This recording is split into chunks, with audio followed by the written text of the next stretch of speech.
নমস্কার বন্ধুরা, স্বাগত দুনিয়াতে সবাইকে ওয়েলকাম জানাই। আজ বানাবো সম্পূর্ণ নতুন স্বাদে দই লস্যি। আর এই দই লস্যি গরমের সময় এভাবে বানালে প্রাণ জুড়িয়ে যাবে।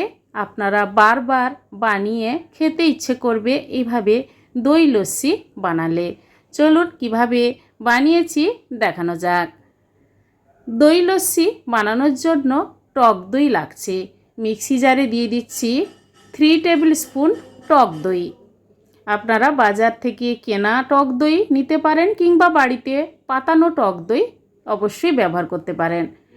আর ধনে পাতা দিয়ে দিলাম সামান্য পরিমাণ, একটা কাঁচা লঙ্কা দিয়ে দিলাম, গোলমরিচের গুঁড়ো 1/2 টেবিল স্পুন দিয়ে দিলাম, আর দেব আমচুর পাউডার 1/2 টেবিল স্পুন, আর দেব বিট লবণ পরিমাণ মতো। যেহেতু দই লস্যি বানাচ্ছি আর ঠান্ডা ঠান্ডা হলে খেতে কিন্তু বেশ ভালো লাগে, তাই এখানে আমি আইস কিউব 6 থেকে 7টি দিয়ে দিচ্ছি।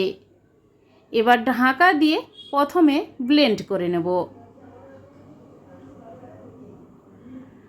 ঢাকাটা খুলে নেওয়ার পর এবার এই দই লস্যির সঙ্গে অ্যাড করব চিনি।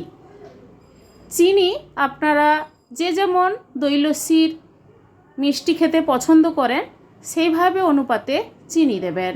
আমি 2 টেবিল স্পুন চিনি দিয়ে দেব।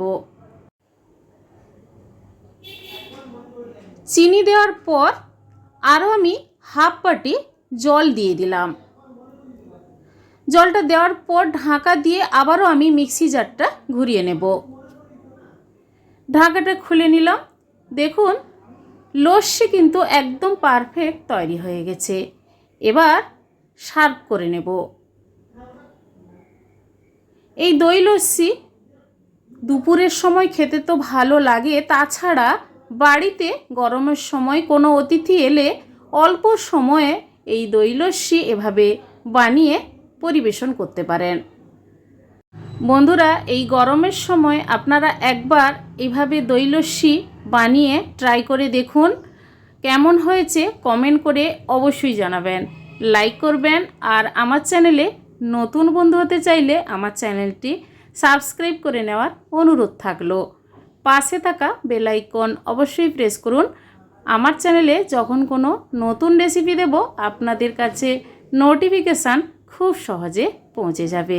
আজ এই পর্যন্ত, আবার হাজির হব যে কোনো সময় নতুন কোনো রেসিপি নিয়ে।